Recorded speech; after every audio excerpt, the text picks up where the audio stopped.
नमस्कार साथियों, स्वागत है आपका हमारे YouTube channel only paper practice में। आज के पेपर प्रैक्टिस में आपको ज्योग्राफी के question, history, current affair, computer के क्वेश्चन ये सब मिलेंगे। सारे प्रश्न बहुत महत्वपूर्ण होंगे। पहले जो एग्जाम में पूछे गए जो क्वेश्चन है उस आधार पर आपका ये पेपर प्रैक्टिस सेट बनाया जाता है। चलो स्टार्ट करते हैं। आज का पहला क्वेश्चन है, निम्न में से ज्वारीय बंदरगाह है। ऑप्शन ए है कांडला, ऑप्शन बी है न्यूहान सेवा, ऑप्शन सी है मुंबई, ऑप्शन डी है तुतिकोरिन। तो राइट आंसर हो जाएगा इसका ऑप्शन ए कांडला। कांडला बंदरगाह ज्वारीय बंदरगाह है। आप जानते हैं कि समुद्र में ज्वार भाटा आते रहते हैं और उससे जिस बंदरगाह का निर्माण हुआ उसका नाम है ज्वारी, उसको बोलते हैं ज्वारीय बंदरगाह। जो न्यूहान सेवा बंदरगाह है हमारा, ये है कृत्रिम बंदरगाह, सबसे बड़ा कृत्रिम बंदरगाह है न्यूहान सेवा, ये है मुंबई में, और मुंबई हमारा सबसे बड़ा बंदरगाह है। ठीक है, तुतिकोरिन हो गया आपका तमिलनाडु में। अगला क्वेश्चन है क्या है? अगला क्वेश्चन है, एन्नौर बंदरगाह किस तट पर स्थित है? ऑप्शन ए है केरल का पश्चिमी तट, ऑप्शन बी है तमिलनाडु का पूर्वी तट, सी मालाबार तट, डी उत्तरी सरकार तट। राइट आंसर हो जाएगा आपका ऑप्शन बी तमिलनाडु का पूर्वी तट। और जो एन्नौर बंदरगाह है तमिलनाडु के पूर्वी तट में स्थित है। अगला क्वेश्चन है, किस प्रकार की चट्टानों में धात्विक खनिज विद्यमान रहते हैं? ऑप्शन ए है आग्नेय चट्टान, बी अवसादी चट्टान, सी रूपांतरित चट्टान, डी परतदार चट्टान। तो राइट आंसर हो जाएगा इसका ऑप्शन ए आग्नेय चट्टान। अगर चट्टानों की बात करें तो पिछली वीडियो में मैं आपको चट्टानों के संबंध में बहुत सारे क्वेश्चन करा चुका हूँ। पूरे विस्तार से मैंने बताया कि चट्टान किसे कहते हैं, क्या प्रकार है चट्टानों के, कितने प्रकार हैं। तो इस क्वेश्चन को अगर आपने पिछली वीडियो देखी होगी तो आपको समझ आ गया होगा कि धात्विक खनिज विद्यमान कहाँ रहते हैं, आग्नेय चट्टान में। अगला क्वेश्चन है, भारत में सर्वाधिक खनिज किस क्रम की चट्टानों में विद्यमान है? ऑप्शन ए है कुडप्पा क्रम की चट्टान, बी विंध्यन क्रम की चट्टान, सी धारवाड़ क्रम की चट्टान और डी गोंडवाना क्रम की चट्टान।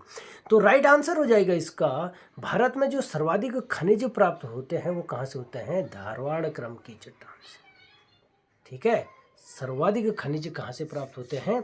धारवाड़ क्रम की चट्टानों से। धारवाड़ क्रम की चट्टान, अभी बेसिक आप इतना ही समझ लीजिए कि भारत में चट्टानों का जो विकास हुआ है उसके कुछ क्रम हैं। सबसे पहले धारवाड़ क्रम की चट्टान, फिर कुडप्पा क्रम की चट्टान, विंध्याचल क्रम की, फिर गोंडवाना क्रम की चट्टान आती है। इस प्रकार से चट्टानों के उत्पत्ति के आधार पर इस पर क्या है, बहुत सारे क्रम बनाए हैं। इसके लिए मैं आपके अलग से एक बढ़िया बहुत विस्तृत से एक वीडियो बनाऊँगा। ठीक है, तो अभी इसका राइट आंसर हो जाएगा, धारवाड़ क्रम की चट्टानों में सर्वाधिक खनिज प्राप्त होते हैं। अगला क्वेश्चन है, निम्न में से कौन सा क्षेत्र ज्वारीय ऊर्जा उत्पादक का प्रमुख क्षेत्र है? ऑप्शन ए है बंगाल की खाड़ी, ऑप्शन बी है मन्नार की खाड़ी, सी खंबात की खाड़ी, डी कच्छ की खाड़ी। तो ज्वारीय ऊर्जा के लिए सर्वाधिक जो प्रमुख क्षेत्र है वो है खंबात की खाड़ी। अगर आपको खंबात की खाड़ी का पता हो तो ये है गुजरात का जो क्षेत्र है, ये वाला क्षेत्र है। तो यहाँ पे ये वाला हिस्सा है खंबात की खाड़ी, यहाँ पे सूरत है और यहाँ पे जामनगर है। तो इसके बीच में ये कौन सी है? अरब सागर में खंबात की खाड़ी है। ठीक है, तो वो यहाँ पे ज्वारीय ऊर्जा के लिए सबसे ज़्यादा क्या है, ये प्रमुख क्षेत्र है। अगला क्वेश्चन है, भारत में ऊर्जा उत्पादन में सर्वाधिक भागीदारी किस प्रकार की ऊर्जा का है? ऑप्शन ए है तापीय ऊर्जा, बी नाभिकीय ऊर्जा, सी जल विद्युत परियोजना, डी सौर ऊर्जा। तो राइट आंसर हो जाएगा इसका तापीय ऊर्जा। सर्वाधिक भारत में भागीदार जो ऊर्जा किसकी है, ऊर्जा उत्पादन में सर्वाधिक भागीदारी किसकी है? तापीय ऊर्जा की। अगला क्वेश्चन है, किस ग्रंथ को तमिल साहित्य का बाइबल माना जाता है? ऑप्शन ए है परिपाद, बी कहनानूर, ये कहनानूर नहीं एहनानूर होना चाहिए, इसको बी को एहनानूर होना चाहिए। ठीक है, सी है तोल्कापियम और डी है कुरल। तो राइट आंसर हो जाएगा इसका कुरल। कुरल को तमिल साहित्य का बाइबल ग्रंथ माना जाता है। यूपी पीसीएस में पूछा गया क्वेश्चन है, महत्वपूर्ण क्वेश्चन है। अगला क्वेश्चन है, दार्शनिक विषयों से संबंधित बौद्ध ग्रंथ का नाम है। दार्शनिक विषय जिसमें दार्शनिक विषयों से संबंधित किस बौद्ध ग्रंथ में है? ऑप्शन ए है त्रिपिटक, विनय पिटक, अभिधम्य पिटक, सुत्त पिटक। तो राइट आंसर हो जाएगा इसका ऑप्शन सी अभिधम्य पिटक। अगला क्वेश्चन है, भारत छोड़ो प्रस्ताव की अनुशंसा किसने की? ऑप्शन ए है जवाहरलाल नेहरू, ऑप्शन बी है अब्दुल कलाम आजाद, सी जेबी कृपलानी, सी डी सरदार वल्लभ भाई पटेल। तो राइट आंसर हो जाएगा इसका ऑप्शन ए, भारत छोड़ो प्रस्ताव की अनुशंसा किसने की थी? पिछली वीडियो में मैंने आपको बताया था कि भारत छोड़ो प्रस्ताव का जो नेतृत्व किया था महात्मा गांधी ने किया था। अब यहाँ पे है भारत छोड़ो प्रस्ताव की अनुशंसा किसने की थी? सॉरी, भारत छोड़ो प्रस्ताव की अनुशंसा किसने की थी? जवाहरलाल नेहरू ने। अगर आपको याद हो तो 7 सितंबर 1942 ईस्वी में कांग्रेस का एक अधिवेशन हुआ था। वो हुआ था कहाँ? वो अधिवेशन हुआ था मुंबई में हुआ था एक अधिवेशन। उस अधिवेशन की अध्यक्षता की थी अब्दुल कलाम आज़ाद ने। और उस अधिवेशन में जवाहरलाल नेहरू ने भारत छोड़ो प्रस्ताव को पेश किया था। ठीक है, उसके 2 दिन बाद भारत छोड़ो आंदोलन शुरू हो जाता है। अगला क्वेश्चन है, किसी स्वतंत्रता संग्राम सेनानी ने लाठी और अखाड़ा क्लब की स्थापना की? ऑप्शन ए है चंद्रशेखर आजाद, बी सूर्य सेन, सी बाल गंगाधर तिलक और डी है सरदार वल्लभ भाई पटेल। तो राइट आंसर हो जाएगा इसका ऑप्शन सी, बाल गंगाधर तिलक। बाल गंगाधर तिलक की अगर बात करें तो उनके जो महत्वपूर्ण जो समाचार पत्रिका थी वो थी केसरी और मराठा। और जब वो मांडले जेल में थे उन्होंने एक पुस्तक लिखी थी, वो पुस्तक का नाम है गीता रहस्य पुस्तक लिखी थी। और एक और पुस्तक थी उनकी, कौन सी पुस्तक थी?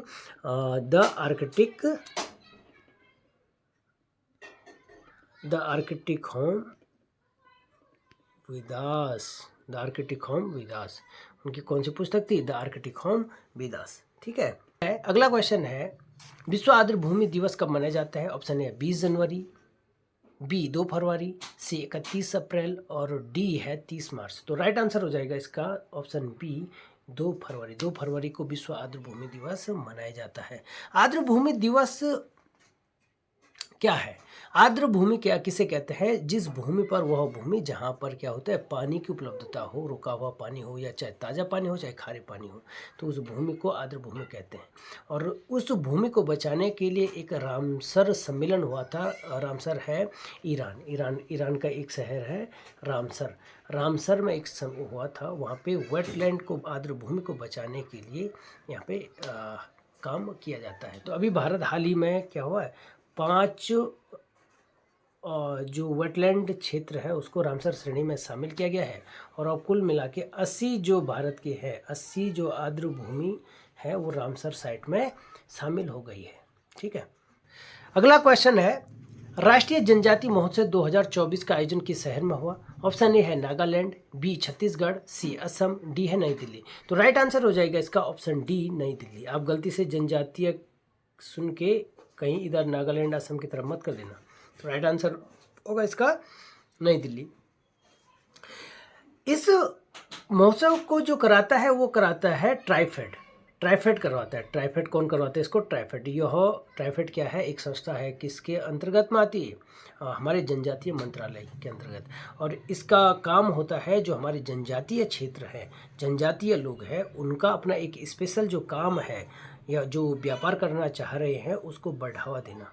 जैसे उत्तराखंड में भोटिया जनजाति ऊन का व्यापार करती है या कोई रिंगाल से कोई कला का काम करती है, तो उनके लिए ट्राइफेड के माध्यम से एक मार्केट मिल जाता है। तो इसका मतलब क्या हुआ, ट्राइफेड का जो मुख्य काम हुआ वो जनजातीय लोगों के लिए बाजार की व्यवस्था करना, उनकी आमदनी को बढ़ाना।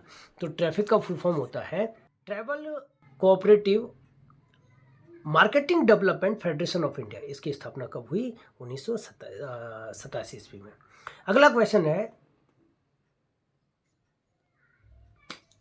सूरजकुंड अंतर्राष्ट्रीय हस्त मेला 2024 में पार्टनर देश का दर्जा किसको मिला? ऑप्शन ए है तंजानिया, बी श्रीलंका, सी मालदीव, गलत थोड़ा सा मिसप्रिंट हो जाता है, सी मालदीव और डी कतर। तो राइट आंसर हो जाएगा इसका ऑप्शन ए तंजानिया। पूरा अंतर्राष्ट्रीय का प्रसिद्ध मेला है सूरजकुंड का जो मेला होता है कहाँ होता है? हरियाणा के फरीदाबाद में। ठीक है, आता होगा आपको ऑप्शन। अगला क्वेश्चन है, धर्म गार्जियन संयुक्त युद्ध अभ्यास किन 2 देशों के मध्य होता है? ऑप्शन ए है भारत अमेरिका, श्रीलंका भारत, भारत जापान, भारत नेपाल। तो राइट आंसर होगा इसका धर्म गार्जियन संयुक्त युद्ध अभ्यास होता है भारत और जापान की सेना के बीच। ठीक है, नौसेना, ये थल सेना के बीच होता है भारत और जापान। अभी 2024 में इसका कौन सा संस्करण हुआ था? 5वां संस्करण हुआ था। ठीक है, 2024 में 5वां संस्करण। तो इम्पोर्टेंट क्वेश्चन है। अगला क्वेश्चन है, आईसीसी अंडर 19 विश्व कप 2024 किसने जीता? ऑप्शन ए है भारत, बी श्रीलंका, सी ऑस्ट्रेलिया, डी इंग्लैंड। तो राइट आंसर हो जाएगा इसका भारत को हराया था किसने? ऑस्ट्रेलिया ने। अगला क्वेश्चन है समान नागरिक संहिता लागू करने वाला पहला राज्य। ऑप्शन ए है महाराष्ट्र, बी राजस्थान, सी केरल, डी उत्तराखंड। तो राइट आंसर हो जाएगा डी उत्तराखंड। अगर बात करें तो समान नागरिक संहिता स्वतंत्रता से पहले भी पुर्तगालियों के समय से गोवा में लागू है, लेकिन स्वतंत्रता के बाद पहला राज्य कौन है? उत्तराखंड। अगला क्वेश्चन है पहले उच्च स्तरीय भाषा मानी जाती है। Option A Java, COBOL, CCC, Fortran. तो राइट आंसर इसका होगा, राइट आंसर क्या होगा? फोर्टन। फोर्टन क्या है? पहली उच्च स्तरीय भाषा मानी जाती है।